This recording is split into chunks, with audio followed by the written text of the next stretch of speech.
Lucia Gamboa. I work at Credo AI, and it's an AI governance platform where we work with enterprises to operationalize AI adoption at scale and that they do so responsibly. And I am very excited because we are talking about enterprise adoption, whereas a bit different to the types of conversations we've had today in the day, where a lot of it is around user-facing applications of AI. And when we think about enterprise adoption, many times it's unseen, but still can have important impacts on individuals. And Nicole brought up a few examples just in terms of healthcare finance and how that can have real impacts on people's lives. So I ask that you shift a little bit in terms of how we think these things, because about some of the terms that we've discussed today, because it does change. So I am joined with a very impressive panel, which is actually doing things. And I think a lot of the people here are translators in terms of the work that needs to happen at the enterprise and how do we make sure that we're connecting a lot of things that happen in the external ecosystem with the applications of AI. So I have with me Kathy Baxter from Salesforce, Anne Flanagan from Future of Privacy Forum, Lari, and I'm sorry because I'm gonna mispronounce your last name, Hämäläinen, from McKinsey, and finally Tania Dias from Ingka Group, IKEA. So we're gonna go ahead and get started. Kathy. So Salesforce, right? A big pioneer on CRM solutions. I wanna dig straight into it. How do you, in your function, help businesses deploy AI responsibly? You have an incredibly diverse client base, so I think your understanding of this ecosystem is critical here. Thank you, yes.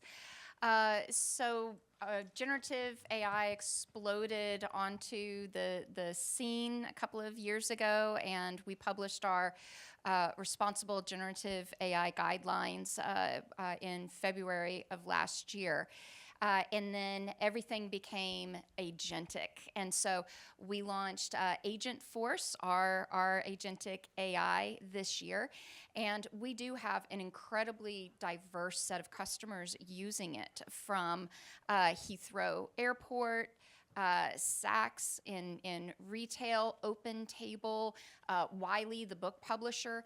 And so being able to come up with a set of guidelines, not only for how we are developing our AI, but also to give instruction and guidance and guardrails for our customers when they take our technology. They ground it in their own data. They apply it to their specific use case, has always been something that's very important for us. And so there are a number of tools that we do, and we always shoot for, we use the acronym ASHES: accuracy, safety, honesty or transparency, empowerment, and sustainability. And we do this through our own processes of evaluation, red teaming, but then also through guardrails. We have a whole slew of design patterns because we need to be able to do this work at scale, and then providing those tools and guidelines to our customers as well. Amazing. So in my experience, enterprises that are doing this really well, they have a bit of a culture shift. I think it took many years to start thinking about safety by design in the content moderation space, but responsible AI has actually gained traction quickly in many enterprises, and I think Ingka Group IKEA is one of those enterprises, and you definitely have an ethos around responsible AI. So I want to get right to it, though. Like, how do you manage some of the innovation with the AI guidelines? This false dichotomy between either you are responsible or you innovate fast. How do you tackle that? That's a great question. Maybe just so I can introduce myself really quickly. Hi, my name is Tania, and I'm part of IKEA, so Ingka Group, which is the majority owned for IKEA. And essentially, so I lead AI adoption and governance. It's a clunky title, to be honest, but there's three main areas to that. So AI literacy and upskilling. So how do we make sure that our coworkers are really getting literate and knowing how to use AI? AI adoption, which is how can we get our coworkers to be using AI and really benefiting from it and doing it responsibly? And the third is AI governance, which is really from end to end that we are operationalizing digital ethics and responsible AI. And so maybe you could ask, okay, what is IKEA doing in this conversation? We're not really the typical tech company. But essentially, the way we came to this topic is we're very proud to be a very trusted brand. We've always been very focused on family and life at home. And so a couple years ago, we realized, okay, we needed to become digital and go all in digital, but we needed to do it the right way. And so for us, we made the connection to say, okay, if we're going to do that the right way, that means doing it in line with our IKEA values, which really means digital ethics and responsible AI. So we've actually been, many years ago, since 2018, talking about the responsible use of data and algorithms, and we've codified and we have our own responsible AI principles, which again, for a non-tech company is really less common. And so to your question around how do we implement responsible AI, that's obviously the work that we've been doing and are still doing for these years. But really the priority is twofold. One is how can we drive innovation? How can we really be ahead and be leading in AI and really be benefiting from it? And so we have AI and we've been using it for a while. We apply it very much to the core parts of our business, how we fulfill with our customers, how we interact with our customers, product recommendation systems, and everything in between.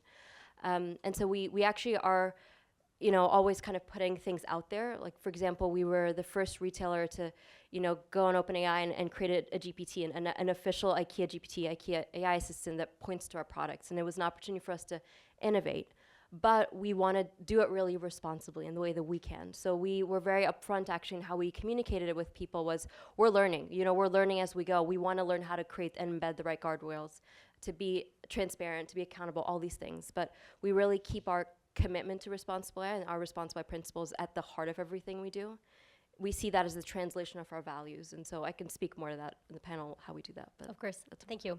And most enterprises will need incentives to actually embed responsible AI practices within their organizations. And this is where policy should come in. So, Anne, I'm gonna turn to you. You cover AI policy across the Atlantic, and there's a little regulation that, has had a lot of enterprises that wanna comply and that wanna prepare, just scratching their head. And I don't want to spend too much time on it, but if you can tell us a little bit of what are elements you think are worth exporting, or what elements you think enterprises should start thinking about in terms of the reality of where they are in their AI maturity. Yeah, absolutely. Thank you so much, Lucy. I'm Anne Flanagan. I'm the VP for AI at the Future of Privacy Forum. If you're not familiar with us, we are a global nonprofit headquartered in Washington, D.C. I'm Irish, but I live in San Francisco, hence probably the tricky question, so thank you so much. But we do work with different stakeholders, primarily around privacy and data issues. And I think I'll start the conversation there because obviously the topic of this panel is beyond the tech sector. And the way the current policy framework around AI is set up in the European Union, for example, given your question around the EU AI Act, it really is complementary to the GDPR. And the GDPR, of course, covers automated decision making. There are many, many data subject rights that go with anything around personal data. And I think you probably draw a parallel with PII here in the United States. But it is interesting then to see the EU AI Act that's based on product liability. And if you're going to get caught in the crosshairs of the EU AI Act, you're probably a company, if you really, really want to be concerned about it, you might be a company that's doing something that might be classified as higher risk. So it takes a risk-based approach towards legislation, and you might be working on healthcare, for example, education, really anything where there is possibility of affecting people's lives, you're probably going to be slightly higher in that pyramid of risk. Now, I think that's important because when we look at GDPR and this so-called Brussels effect, certainly over in this side of the world, we all know the companies that have been in the headlines from the court cases, and they tend to, not exclusively, but they tend to be tech companies that are dealing with large amounts of customer data or PII. If you go beyond the tech sector, unless you're a B2C company already, maybe you weren't so worried about GDPR, and now you're seeing this EU AI Act and you're like, oh my goodness, what's happening? Maybe you're not even a company that would classify itself as an AI company. Maybe this is an area that you've come into either recently, or you're AI curious, and maybe there's some pressure from investors or pressure from other executives to do something around AI. what we're seeing at the Future Privacy Forum, we're seeing a couple of interesting things. We're seeing the privacy community, because they're already responsible for risk and compliance, or maybe the legal counsels, suddenly take on the extra, let's say, burden of the EU AI Act.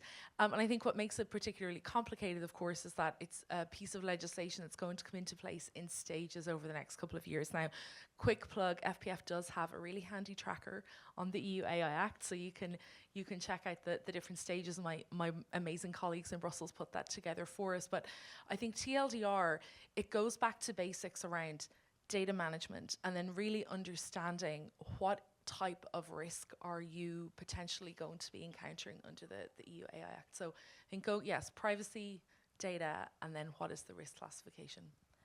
And enterprises are already struggling with that, so they are scared about the EU AI Act, another regulation that is coming from state and local in the US. So Larry, I'm gonna pass it over to you. You advise enterprises on integrating advanced analytics and AI. What are some of the common hurdles that you encounter with your enterprises that you work with in terms of scaling AI initiatives? I think a lot of companies are successful at running pilots, but I think the scaling part is sometimes where they get held up. And if you can speak a little bit to that. No, absolutely. So maybe a short introduction. I'm Lari. Originally, I've been spent last 5 years in Asia, now in Seattle, before that in Europe. Was actually part of creating the first AI laws in Europe, 2017 and 18, and lead what is called Quantum Black in McKinsey, so our AI arm. I think today, the majority of hurdles for executives actually stem from, number one, really understanding what is the benefit of an AI. Like, I think the proof of concepts are easy. They're great in terms of like figuring out what are actually the bottlenecks for larger scale implementation. I think today, where we see the benefits is that traditional machine learning is very powerful. We can optimize production processes, we can do better targeting algorithms, etc. There's definite value there, and that's easy, and I think something most enterprises have already scaled. I think generative AI, which is fairly new, I think the reality is that we haven't seen value from the augmentation, meaning the ChatGPT or Copilot-like technologies. The reality is that very few organizations produce a penny more revenues, and you're not saving any costs, right? So I think the adoption there and scaling, it has happened, but I think a lot of organizations are questioning to what benefit. I think the agentic world, where I think we should call it as it is, which is basically replacing labor in an organization, I think that is the starting off. And there we're reaching an interesting paradigm. We're really understanding, like, what can we do, to which extent, and at what speed, is something that is fairly new. So if we look at, for example, Agentforce from Salesforce and ask that, hey, how does a sales process, how does the workflow for an enterprise change? How do I need to adapt my organization to the new reality?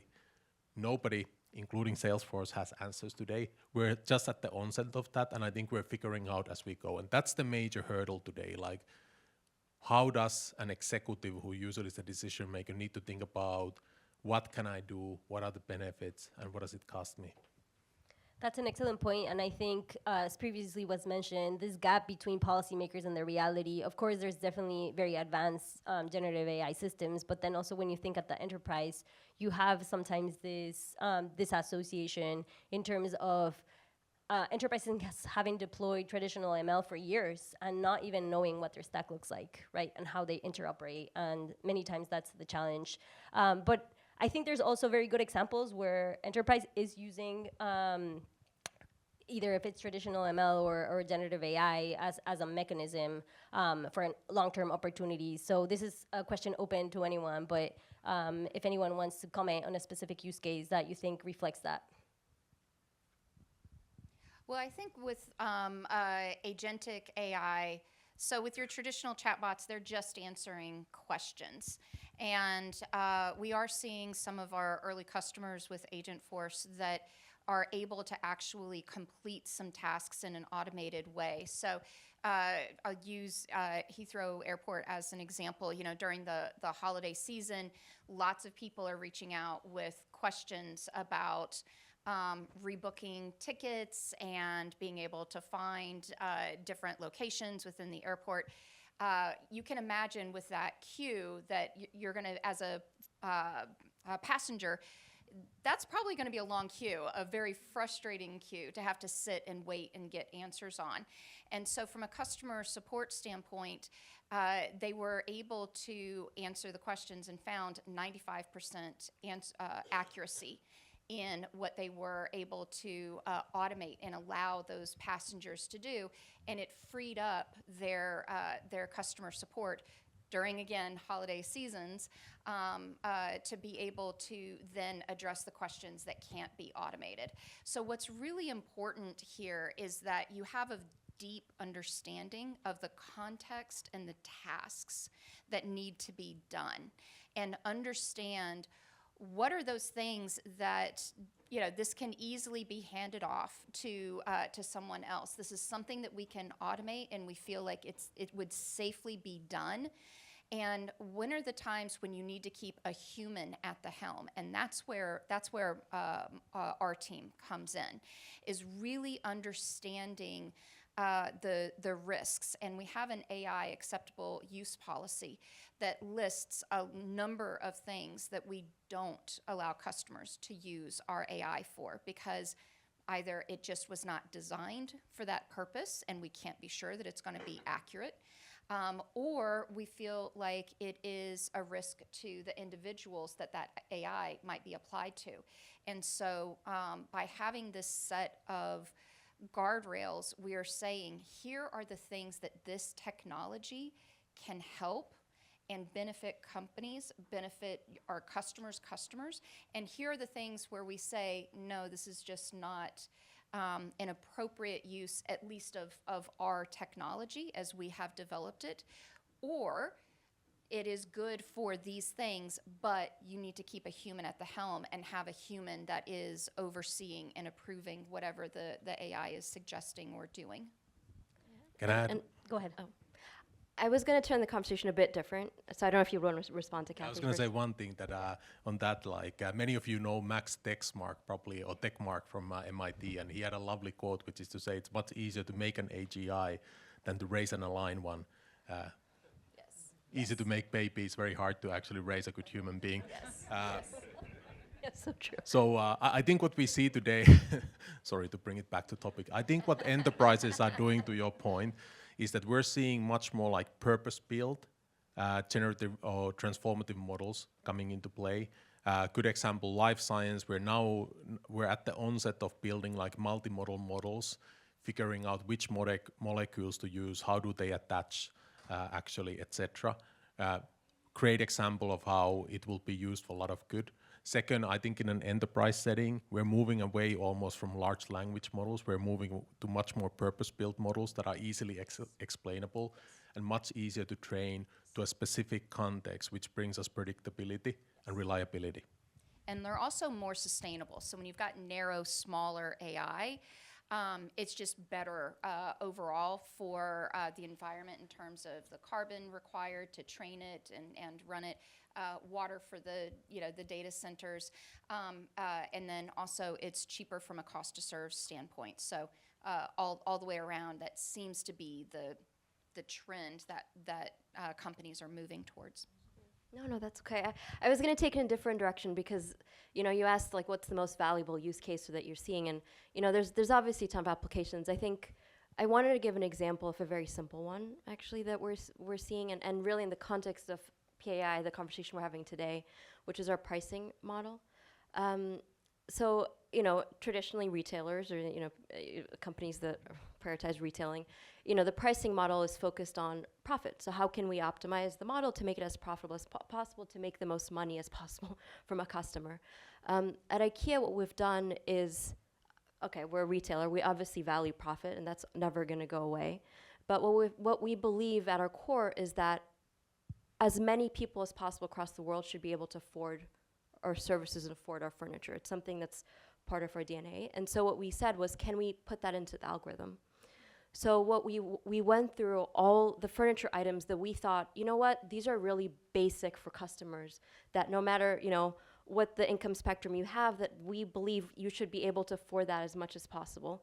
And so we went through and protected certain items. For example, a Billy bookshelf is a protected item for us in the algorithm. And so our algorithm, our pricing model itself, we've tried to embed our values into it.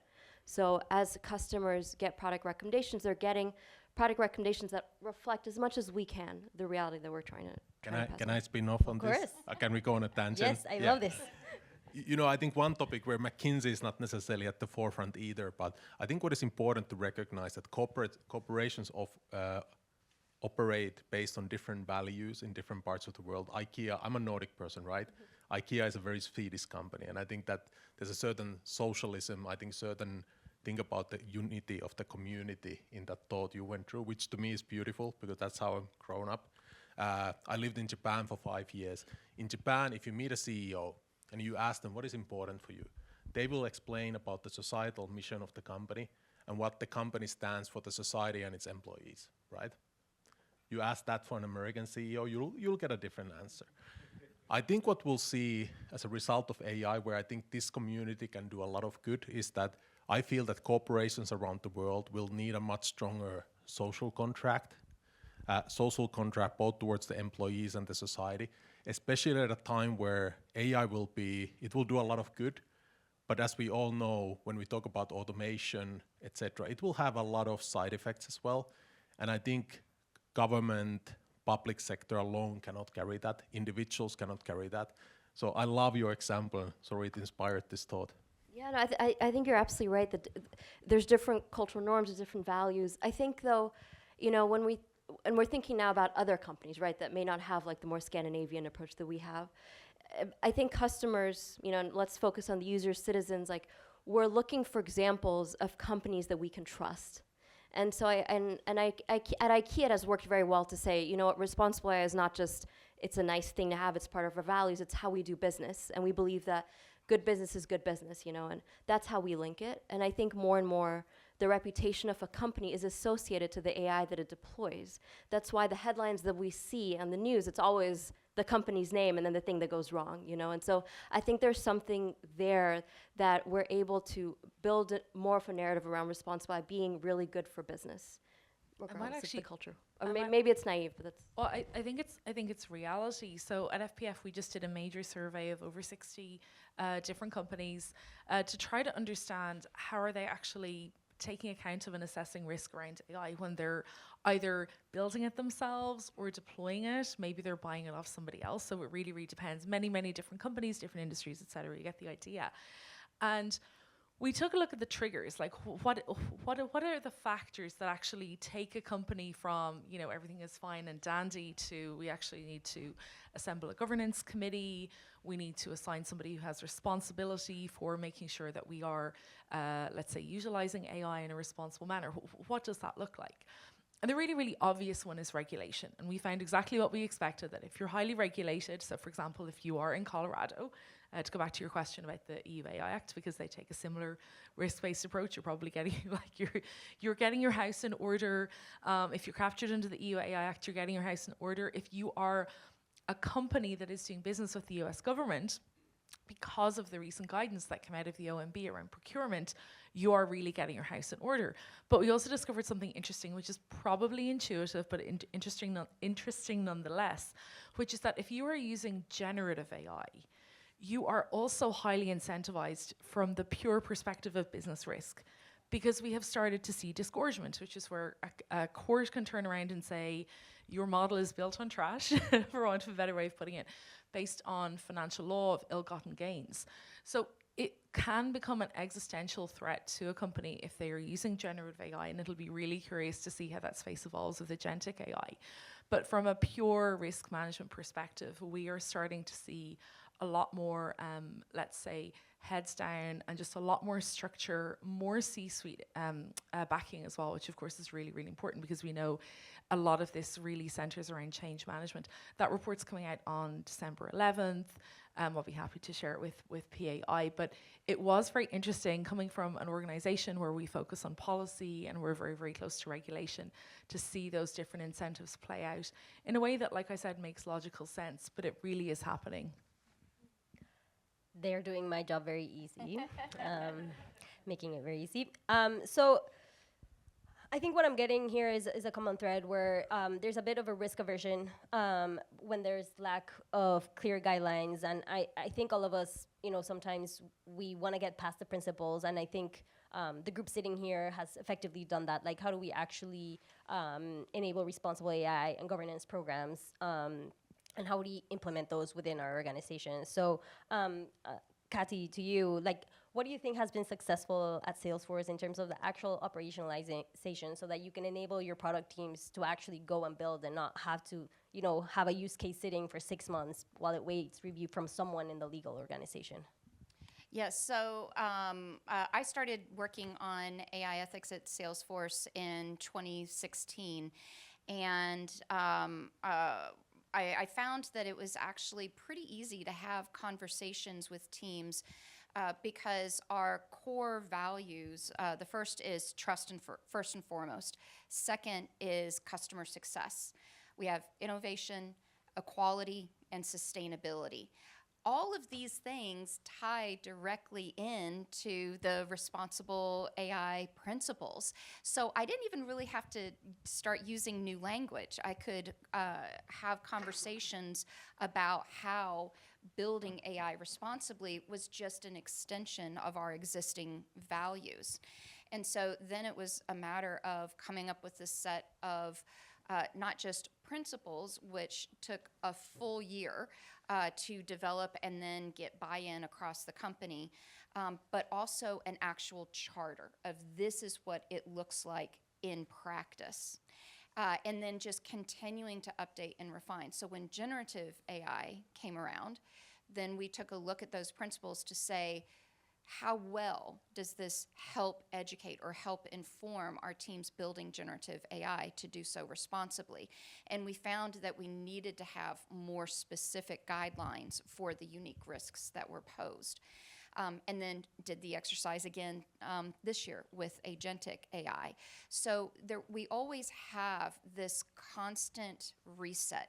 When there's another major technology shift, coming back to the beginning, starting from first principles and asking, does whatever this guidance that we currently have, does it help the people that are hands-on? And that means product managers, engineers, the AI researchers, UX, legal, privacy, government affairs, everybody. Do we have the guidance for them to help them create our products? And then what are we then making available to our customers? Because I think we've got a little bit of a different approach from many B2C companies. We can't see our customers' data. We can't see their models. We don't use our customers' data to train our models. We don't scrape the web for data. So we're approaching everything from a very different very different approach than many B2C companies.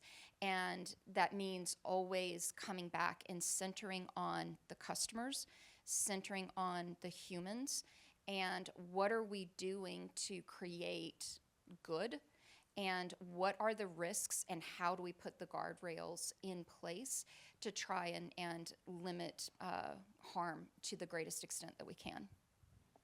Thank you. And when coming back a little bit towards the regulatory environment and policy, this constant, I mentioned it, the false dichotomy between if we regulate, we're not going to innovate. So again, an open question to the panel, and maybe the last one depending on how long it takes, but how do you see that not being true? And what does this audience need to know about, we're going to hear that argument on and on for the next few years. So how can we prepare the audience to kind of come back and have a counter argument? I can kick us off, but I will not have all the answers to this one.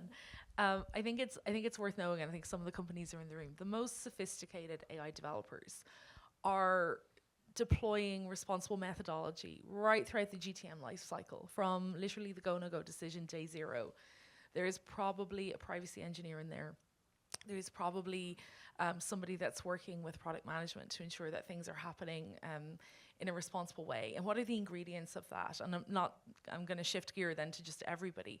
the ingredients of the NIST RMF, we're seeing that as a default across a lot of companies, and that's having time and attention and focus, having a governance structure, mapping your data, tagging your data, just conducting a risk-benefit analysis. And if I could leave the audience with one, I think, takeaway, it's that this can be less complicated than it might seem. It can be less burdensome than it might seem.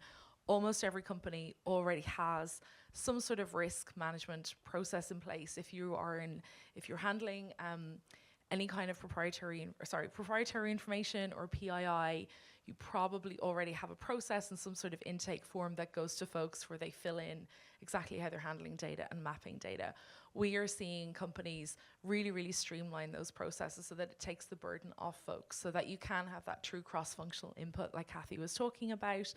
And in addition to that, just in terms of, I think to the question that you asked around the sort of the incentive, the companies that get ahead of this today, they will be able to stave off some of the more burdensome regulatory headwinds as things go on, because I think we all hear these horror stories, and maybe some of you have been involved in the sort of the law that comes in overnight, and then you have to retroactively sort out your system and sort out your stack, and the nightmare that can be. So yeah, just I think giving it time and attention now, even if it's not perfect, something is always going to be better than nothing in this space. Yeah, and more from an enterprise change perspective, a lot of this is about getting your data in order and then putting in place the processes to be able to govern things in an appropriate and reliable manner. That's a skill. It's like exercising. It actually takes a lot of practice, and you really don't know what you're missing before you start on that journey. So I think I and view it that it's actually very positive in a sense that we do have regulatory frameworks, and it's actually positive, for example, to operate in Europe, where you need to comply to quite a strict regulation, because it makes your whole organization better. And I think you're able to move as an enterprise faster as a result of that in the future, although it might seem a bit slower initially. It's interesting that you say that, because that's what I hear as well. People are like, it's not necessarily that they like Europe, but they like the clarity of a stricter regime. So I think that the jury's out on that one, but it's interesting to hear that.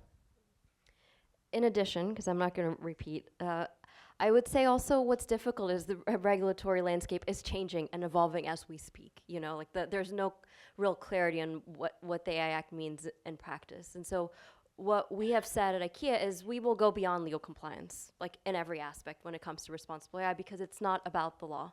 It is about doing it in line with our values and what we want. And so the moment you actually take a higher level perspective and you protect your brand or whatever reasons you have, you actually just see the common sense, which is you need basic things in place. You need the assessment process, you need guidelines. I mean, there's these things you can't really run away from.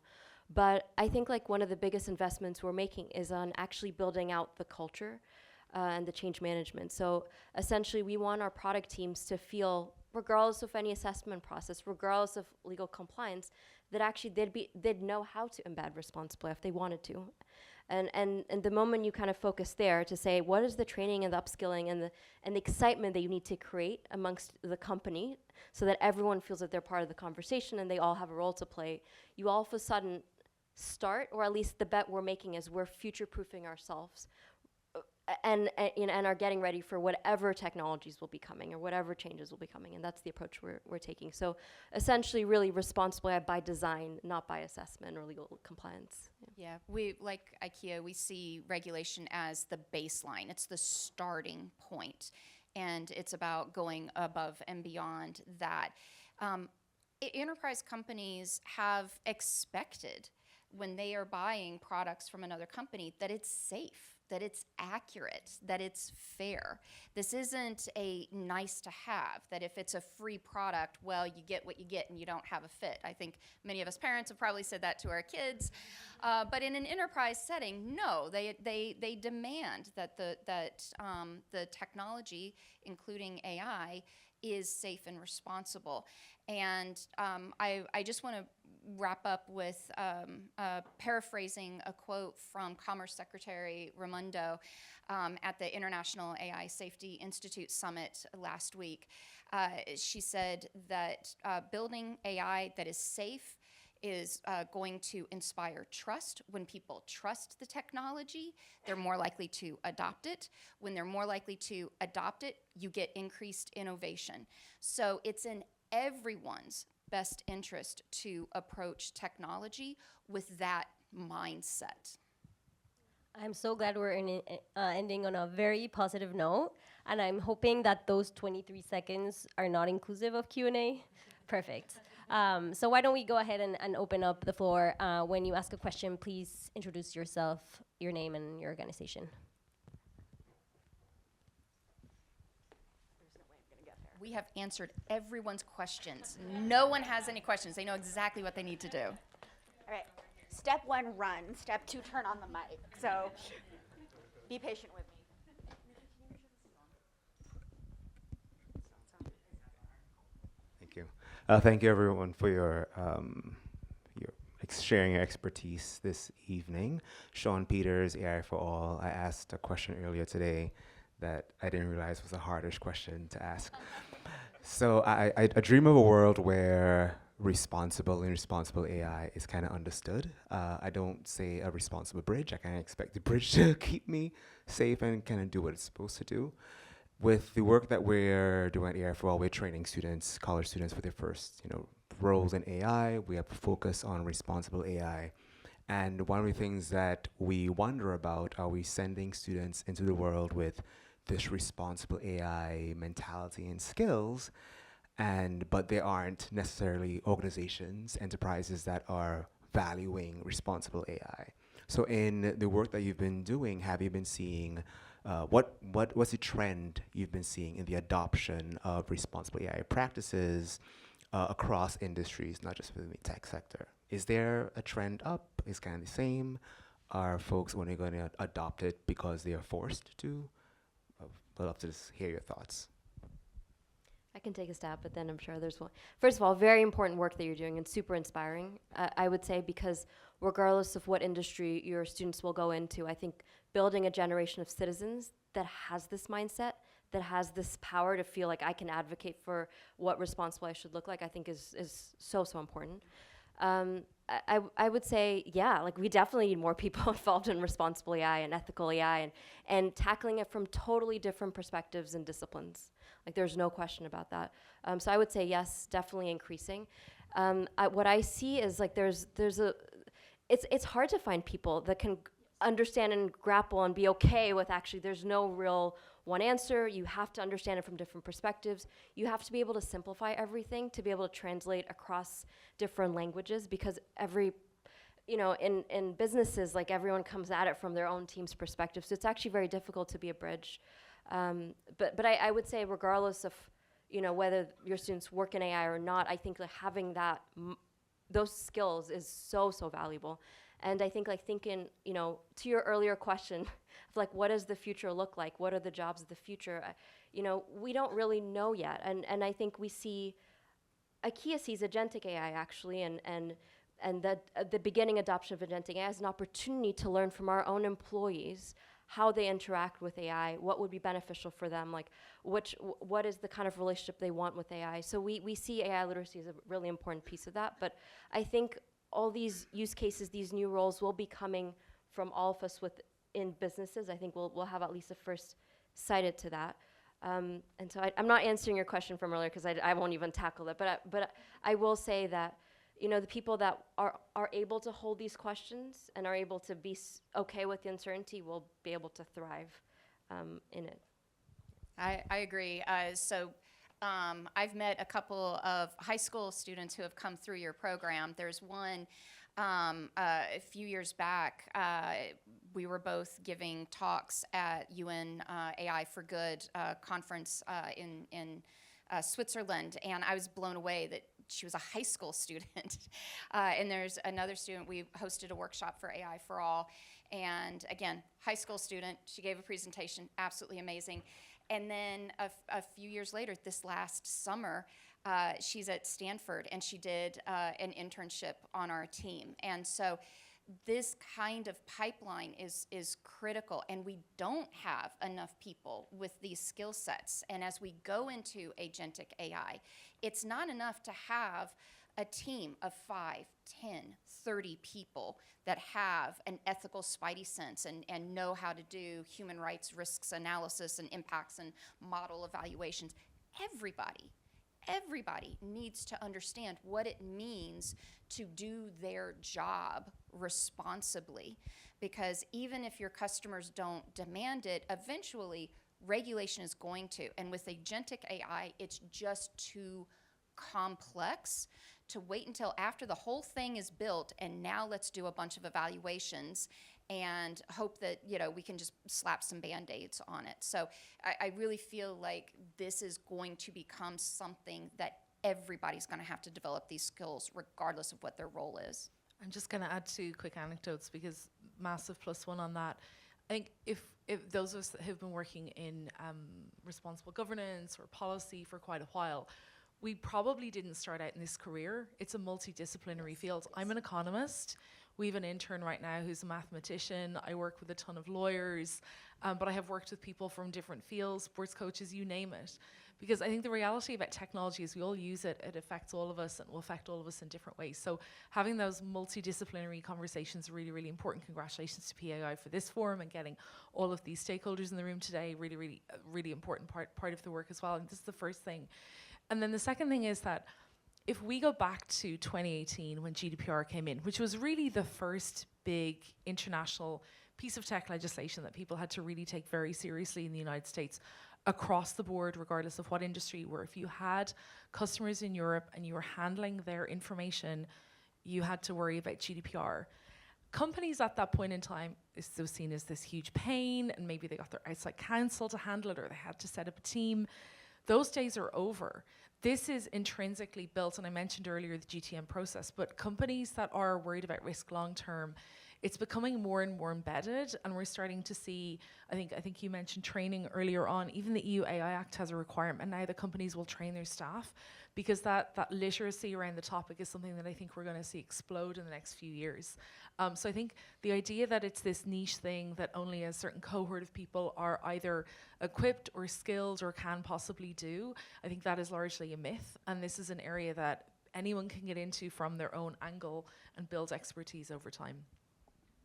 Thank you to PAI for this amazing panel, and let's give them a round of applause.